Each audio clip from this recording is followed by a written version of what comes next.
Welcome to In Focus with Ejaz Haider. Let's get to our top story tonight. Tensions between China and India continue to simmer, while the standoff in eastern Ladakh continues and economic relations have been downgraded. Two other issues have been added to the mix: water and unrest in Indian states that border Myanmar. China has announced that it intends to build on the Brahmaputra, what could be its biggest hydropower project, potentially generating 3 times more energy than the Three Gorges project.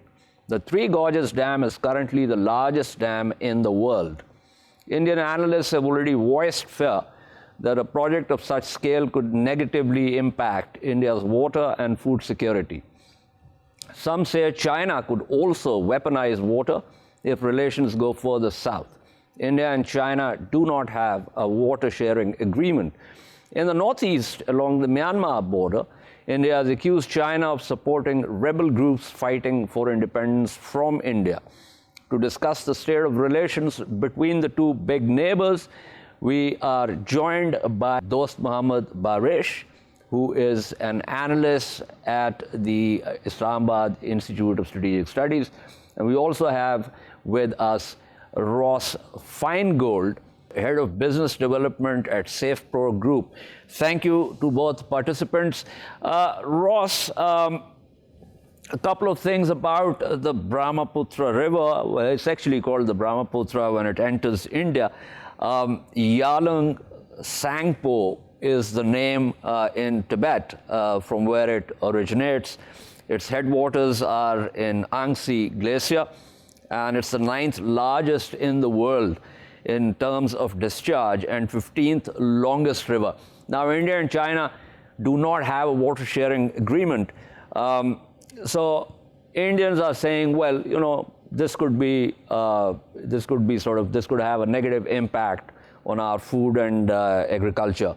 Whereas the Chinese have said, well, this is still in the sort of, conceptual stage. So nothing really has happened on the ground. How do you look at the situation? The interesting thing about these announcements, even if it's in the planning stage, is how we should think about it as linked to a number of other issues. It's not simply an infrastructure project that is not proceeding or being planned out of context. So the context is tensions between China and India, concerns around the world about Chinese actions in Tibet and the impact it has on the native culture and people of Tibet, especially these kinds of large infrastructure projects, and tensions between China and Australia. And one of the products that has had a significant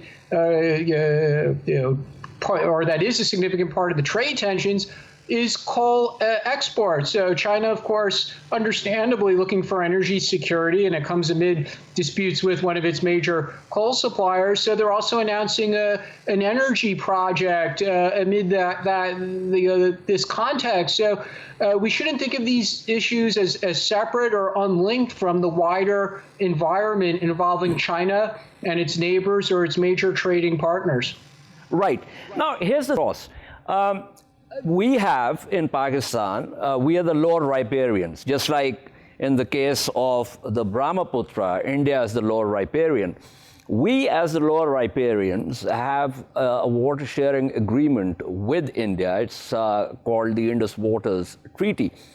Now, despite very clear instructions, especially engineering instructions in the treaty, and it's a very detailed treaty in that regard, we have, over the last 15 years or so, have had problems with some of the projects that India has been building in what we describe as the Indian-occupied and now illegally annexed Kashmir, which is also a disputed territory under the UN resolutions. Now, the point that I'm trying to make is that states can either decide on a cooperative framework or they can get into a conflictual framework. Now, India is accusing China of what India is doing with reference to, despite having a water sharing agreement. So this is where you see a lopsided approach by India, because it obviously cannot really blame China for this when it's trying to do the same thing with Pakistan, despite having a very clear-cut treaty that has been underpinned by the World Bank? Well, the challenge there, or one of the differences, is in one example, as you said, there is a treaty, and the other example, there is not. And I think India, they would also argue that there's been multiple changes of government in Pakistan over this period of time. And they would say we don't have a consistent partner to negotiate with. And they would say we're willing to negotiate with China and cooperate and be a good neighbor. But they would say, again, whether it's on one side of our border or the other, we don't have a negotiating partner that we could work with. And then there's also the significant factor of whether or not India will have international support. And I think at least while the Trump administration is still in office, and possibly Biden administration as well, that India could probably count on significant U.S. support in this dispute with China, notwithstanding that Pakistan also would have hoped that the U.S. would support Pakistan or be a neutral arbiter when it comes to the India-Pakistan disputes over water issues. But on this one, I think India is probably counting on U.S. support as well. Right. Now, in the case the Indus Waters Treaty, this is not a treaty that is to be negotiated. It's a treaty in place, and it has a very detailed dispute resolution mechanism. The point that I was trying to make was that despite a very detailed treaty, which has in fact held for such a long time, there are these issues that keep emerging that are problematic for the lower riparian. And let me pull in Dost Mohammad Baresh on this point. Ms. Baresh, I think you've been working on water issues between India and Pakistan. Give us a sense of the problems, as I said, despite a detailed treaty which also has a very clear dispute resolution mechanism. Yeah, I absolutely agree with your remarks that a treaty which was signed between Pakistan and India in 1960s, named as Indus Water Treaty. So if we just see the new development of China, China definitely is upper riparian, India is a lower riparian. And what are the objectives of China? And China categorically says that the same thing is going to be used for the non-renewable energy resources. And it can also be a win-win situation for both India and China. It cannot be only used for the Chinese. It can also be exploited by the Indian if they are going to mend their ties with India. Because as we know that Tibet region is extremely important for water resources. Over here in Tibet, the 200 million kilowatt of water is available. And it also accounts for 30% of China's that water resource. And China is going to use the non-renewable energy resources. And secondly, that the Tibet region, it is most marginalized region economically. China is going to bring this region in mainstream, and China is going to bring more investment in this region. And so that the sense of deprivation of the region of Tibet can be reduced easily.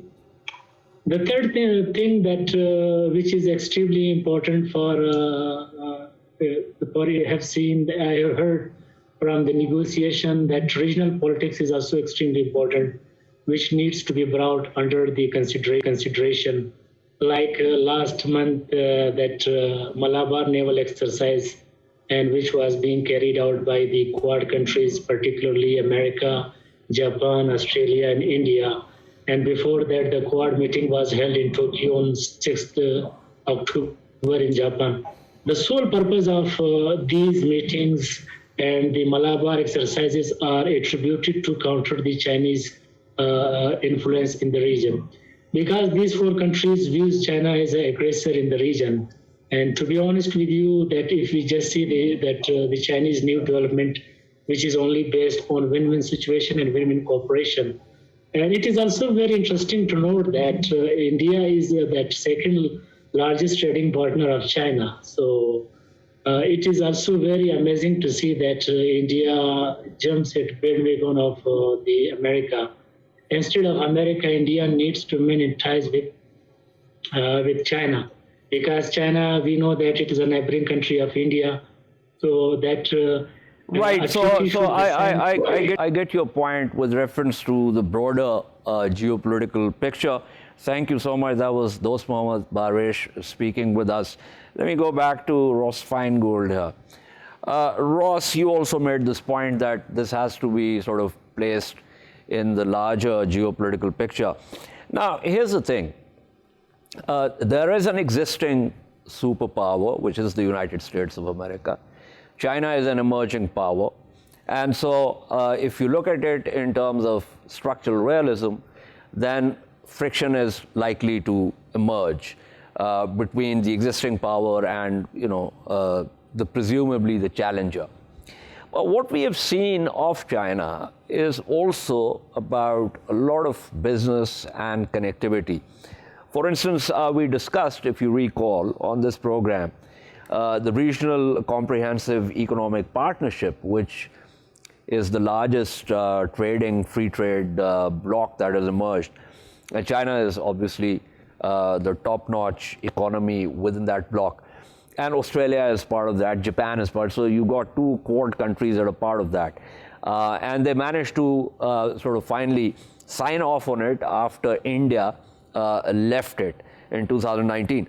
So one has to look at China's approach and then sort of juxtapose it with the US approach, which is increasingly militant, as you know, especially under President Trump, and also India's approach, which now seems to be getting into a junior partnership with the United States. So it seems that while China is trying to sort of look at geoeconomics, the United States seems more interested in geopolitical competition. Well, the Trump administration does label the current environment as this great power competition. What some might call militant moves by the United States, or to a lesser extent India, the view from the Western allies, Australia and India, would be that it is in response to actions that China has taken. But it is interesting that you cite the RCEP agreement, and frankly, it's a lot easier to negotiate an agreement for trading goods simply because the negotiations are about tariff rates, things like trade facilitation, clearing goods from customs, regulatory standards, and things like that.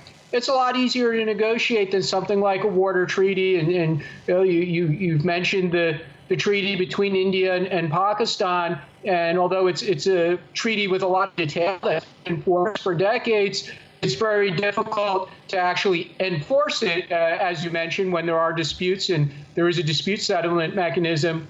It's hard to actually enforce it. And frankly, when it comes to environmental protection issues, sharing resources, water flows, pollution that frankly, it flies through the air, and that's a concern for China's neighbors as well. These issues are actually far more complex than the things that we typically would see negotiated in a trade agreement or at a multilateral organization like the WTO. It's a bit hard to have any optimism that these issues, if China did proceed, could be negotiated easily. And we have some analogous situations, not just India, Pakistan, but also China and the Mekong River and its neighbors in Southeast Asia, who oftentimes are unhappy with activities that the Chinese side takes on the upper reaches of the Mekong River. Absolutely. No, I completely agree with you. It's trickier to get this kind of treaty done as compared to a multilateral trade agreement.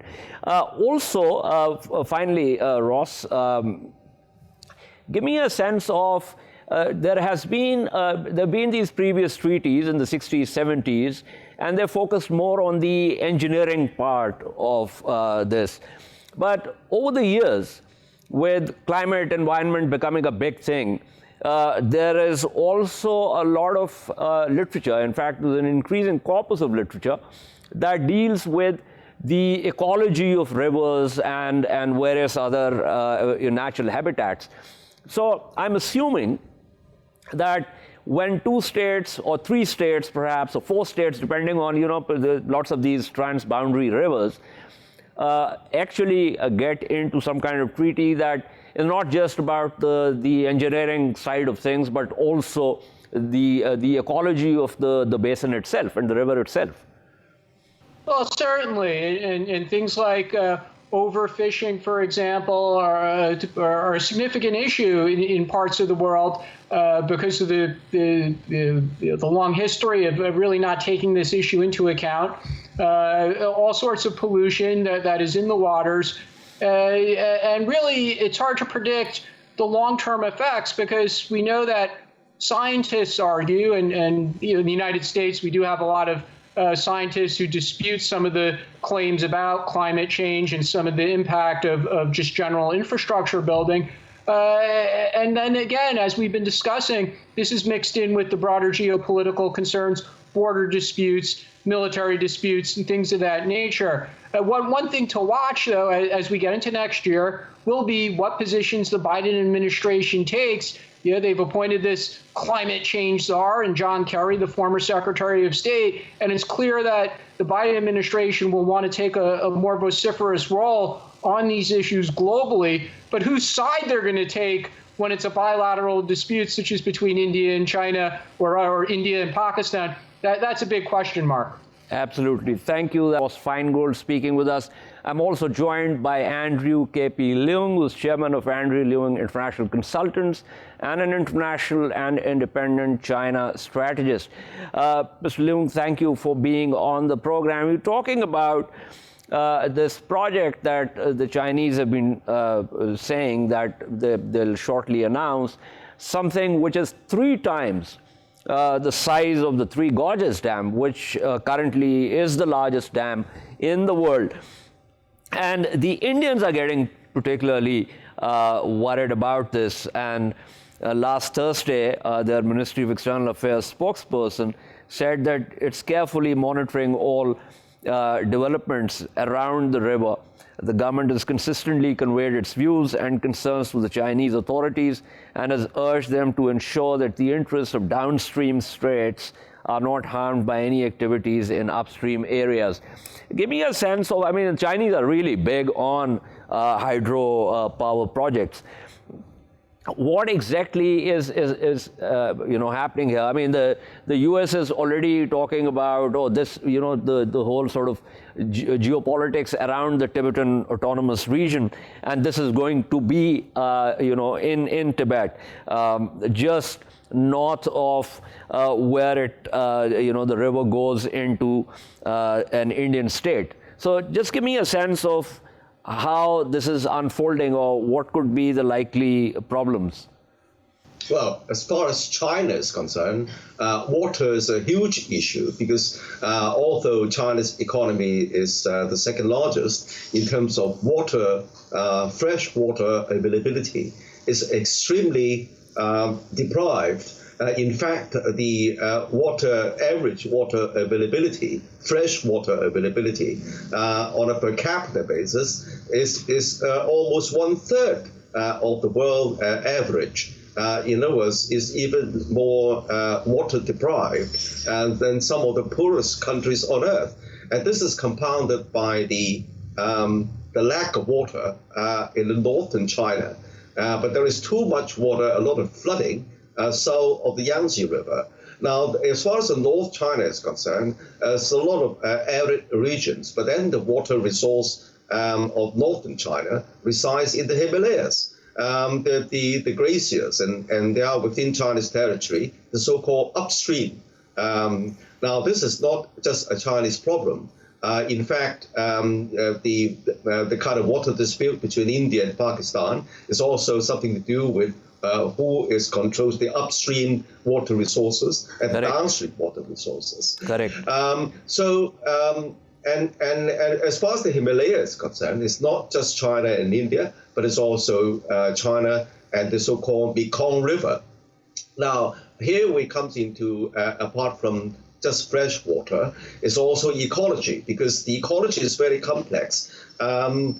Take the Mekong Delta, the water, because of the monsoon, the flooding of during the monsoon season is in fact very important for the economies in the Mekong Delta, because the flooding would entrap a lot of the smaller fish in a lot of the vegetations in that area, and then after the water recedes, all the fish and kind of could be harvested, and there's a huge huge importance to the economies. Now, in the case of India and China, this further complicated, as you pointed out, by territorial disputes, but also the perception that China is a strategic enemy of India, and hence that there is India is trying to ally with the United States to push back against China, and now you have the standoff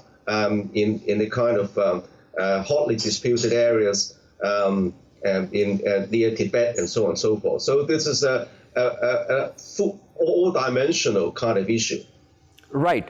I'm happy we earlier also spoke about the larger sort of geopolitical, aspect of this.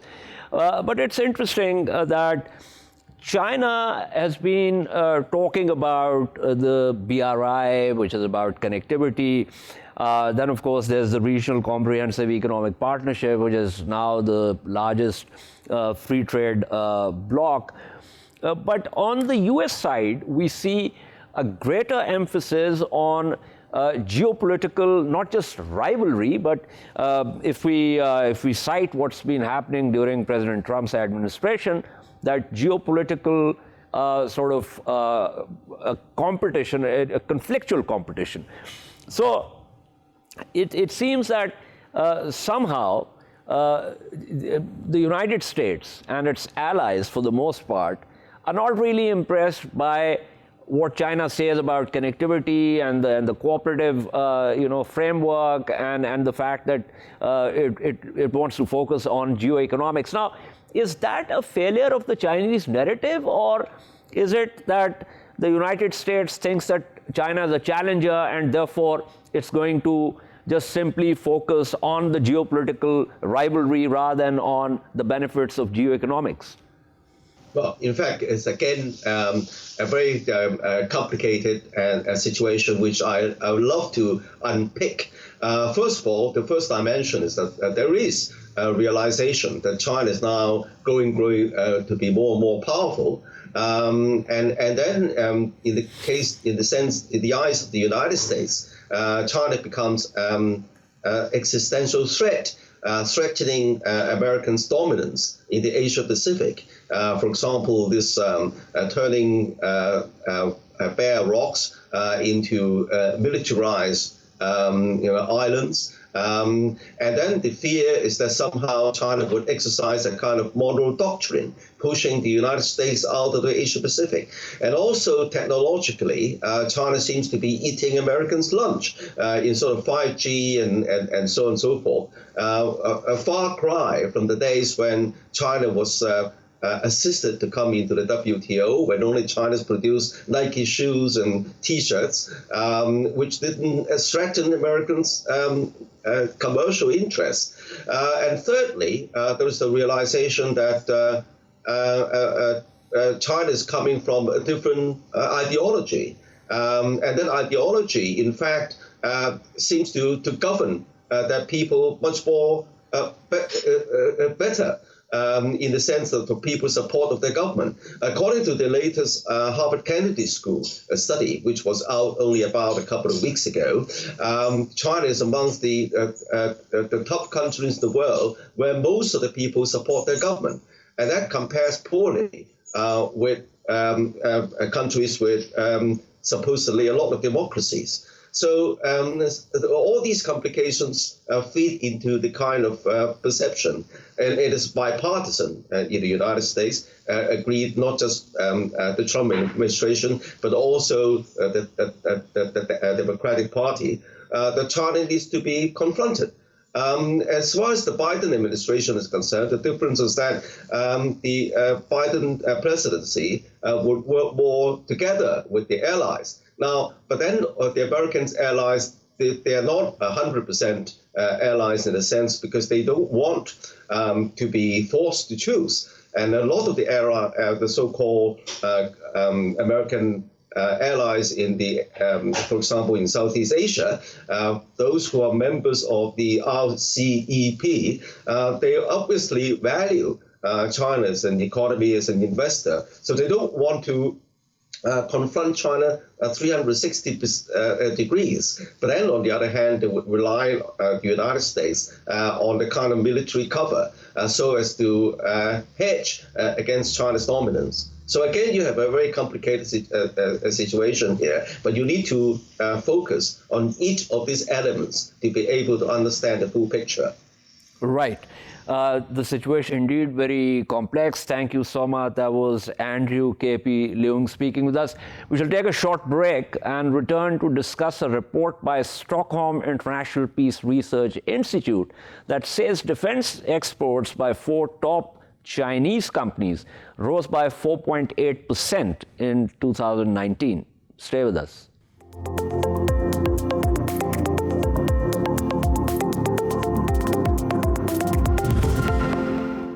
Welcome back to In Focus. Our second story tonight is about a report by Stockholm International Peace Research Institute that says defense sales by 4 top Chinese companies rose by 4.8% in 2019. This is the first time SIPRI has listed Chinese companies in its annual ranking of the world's 25 largest arms manufacturing companies. The 4 Chinese companies on the list were Aviation Industry Corporation of China, China Electronics Technology Group Corporation, China North Industries Group Corporation, generally known as Norinco, and China South Industries Group Corporation, which SIPRI said ranked 6th, 8th, 9th, and 24th, respectively. Chinese arms companies are benefiting from military modernization programs for the People's Liberation Army, SIPRI senior researcher Nan Tian said in a statement accompanying the report. To discuss this trend and what this means, we are joined by Sean Rain, author of books on China's economy and founder and managing director of the China Market Research Group. We also have with us Jordan Cohen, a PhD candidate in political science at George Mason University. Thank you to both my panelists. Let me begin with Sean Rain here. So, Sean, the interesting part of the quote from the researcher is that this has to do with China's, the People's Liberation Army's modernization program. So it seems to me that much of what is happening is for the PLA, and it's not so much about increasing exports. Exactly. If you look at it, until around 2010, the PLA mostly was a business organization in many ways. You know, they owned a lot of nightclubs, they owned restaurants, they went into real estate development. So what you've seen over the last 10 years, because of the rising aggressiveness of the United States, China has started to modernize its military a lot more. So you've seen an increase in spending in weapons in companies like Norinco, but you've also seen mostly fixing some of the dormitories and some of the housing of Chinese soldiers, because the barracks were really built in the 70s and 80s were starting to crumble. But most importantly, I think what you're going to see going forward, because of aggressiveness from the US, is China's going to spend more money on its Navy. You know, it's going to spend money on the Navy for the South China Sea. You even saw a report earlier this week that came out of Beijing that said, well, we've built a lot of these artificial islands, but we actually can't defend them. So I think there's an understanding within military circles in China that's starting to get out into the greater population that China needs to modernize its military. It's not for export, it's more for defense, to protect itself against the rising tension with the United States and other countries like Australia and the Taiwan region of China. Right. Well, I actually like the nightclubs part of it, but leaving that aside, the fact that this is not just about the weapons and systems and platforms, but also creating the military habitat, as you talked about, the barracks and other infrastructure. And this is but there is an interesting point about PLAN, which is the People's Liberation Army Navy, that Sean, you talked about. Let me take that to Jordan Cohen. The US Navy is already talking about the battleships, the frigates and the destroyers and other platforms that PLAN has. In terms of just the quantity now is more than what the US Navy has. What exactly are the US naval concerns with reference to the People's Liberation Army Navy? So thanks for having me on. A lot of the concerns the U.S. has regarding kind of Chinese naval technology has to do with anti-access area denial weaponry. So weaponry that will make it very hard for the U.S. to enter any sort of conflict zone. And China's really been investing in this very heavily since 2010. But this started actually much earlier on after the first Iraq War. But largely speaking, this Chinese naval buildup and naval weapons sales are also actually still a fairly new dimension. And a lot of Chinese weapons sales, whether it's naval weapons or otherwise, come with less requirements for safety and for regulation in the United States weaponry. But on top of that, also can be had oftentimes for cheaper. And so while China still is not anywhere near the United States as far as the scope of its weapon sales, the U.S. sells weapons to 169 different countries. China is definitely stepping up its game there. And I think not only on top of naval weapons buildup for their own military, but it also now is acting as a sort of diplomacy with kind of the Belt and Road Initiative. Right. Before I get to my question, I'm happy you spoke about the U.S. Companies. At this same SIPRI report talks about the fact that overall arms sales by the 25 companies in its ranking rose by 8.5% in 2019 to $361 billion. And the top 5 companies were all from the United States, which includes Lockheed Martin, Boeing, Northrop Grumman, Raytheon, and General Dynamics, and with combined arms sales of $166 billion. Now, as far as these platforms are concerned, as I said, the number is now more than what the US Navy has. But let's talk about the quality. Now, Chinese military has been focusing a lot on essentially stealth technologies, detection of stealth technologies, artificial intelligence, and also hypersonic missiles. So, Jordan Cohen, give us a sense of how the U.S. military looks at those developments. Right. And again, a lot of these weapons are anti-access area denial weaponry. And that especially with regards to, for example, if there was a war with Taiwan, access to that area. The U.S. is very concerned about the ability of these weapons to prevent access to that area. And largely, the U.S. has tried to address this problem diplomatically. But in any case of a war, which at this point I still think looks fairly unlikely between the U.S. and China, I think that would be the U.S.'s military's biggest concern with this weaponry is its ability to prevent access for the United States to get into battle zones. Right. Let me go back to Sean Rain.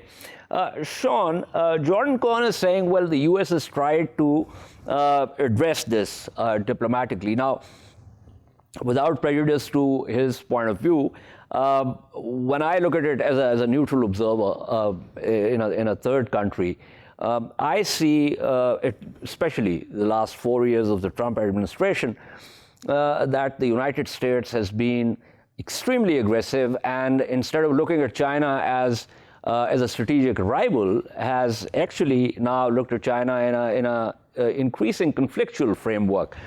And as far as China is concerned, South China Sea or East China Sea is China's near abroad, and China perhaps looks at essentially the area as an area for China's self-defense, whereas it looks at the U.S.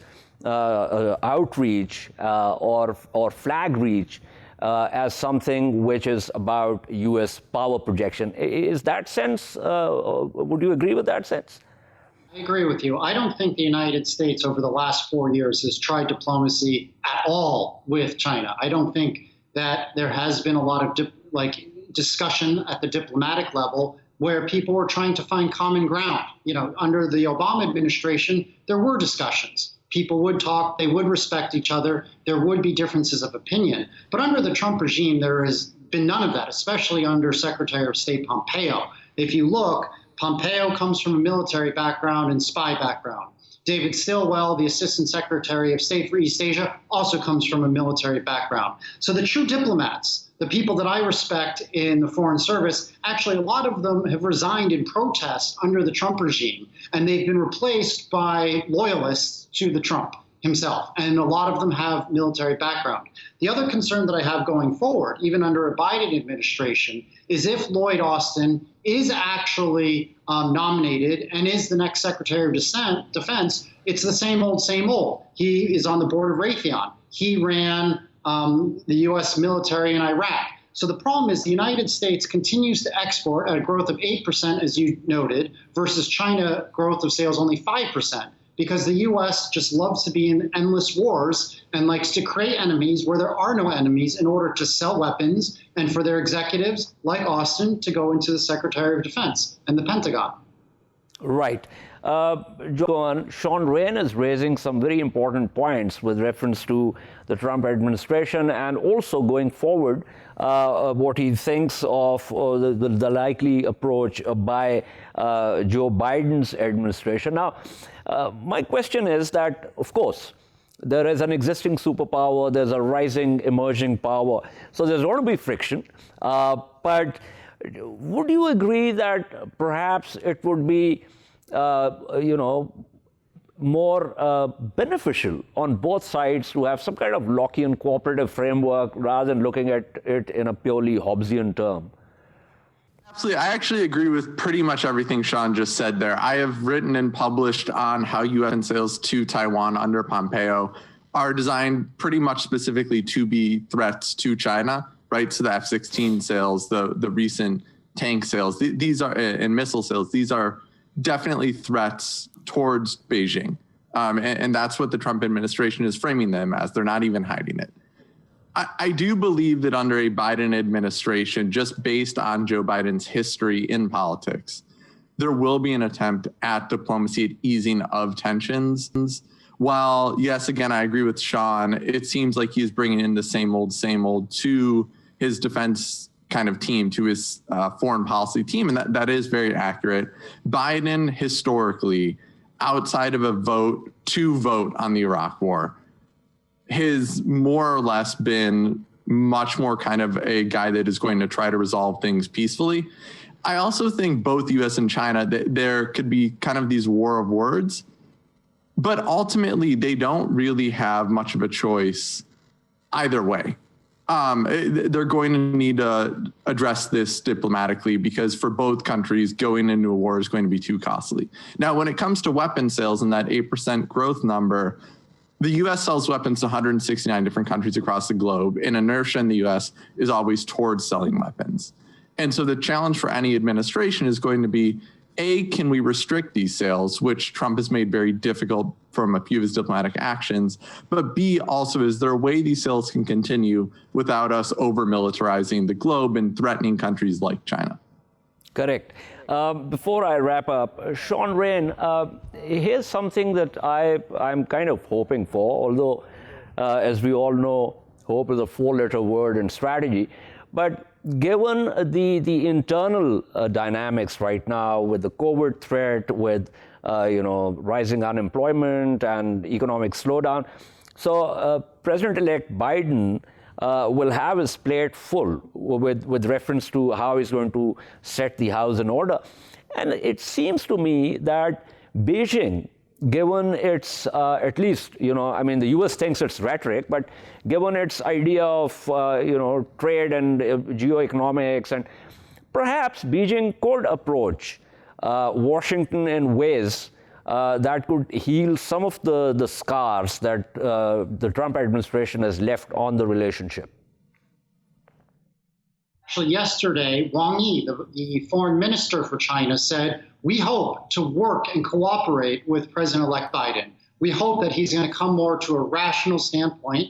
And actually, the foreign minister outlined several areas, like COVID containment, climate control, that the two countries will be able to cooperate on. I think quite clearly, Beijing is looking to partner with the United States and try to come back to some sense of normalcy and certainly ratchet down the tension. But it's going to be hard because, as we've talked about for the last few months, every time I come on the show, there's some new sanction that the Trump regime has placed on Chinese companies or on Chinese officials. So just in the last week, they've placed sanctions on the vice chairman of the Standing Committee of the National People's Congress, several of them.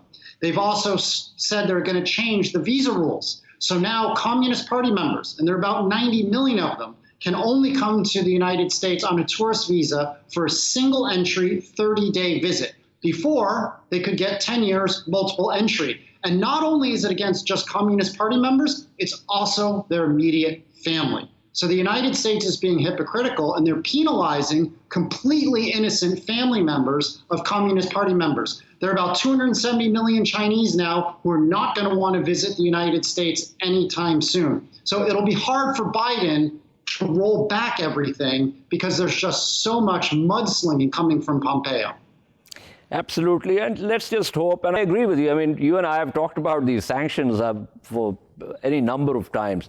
But let's hope that things begin to take a more positive turn. Thank you so much, Jordan Kohn, for being on the program. Thank you, Sean Rain, as always. This is all from In Focus tonight. We shall see you tomorrow at the same time. Keep following our latest updates on social media at indus.news. Good night and goodbye.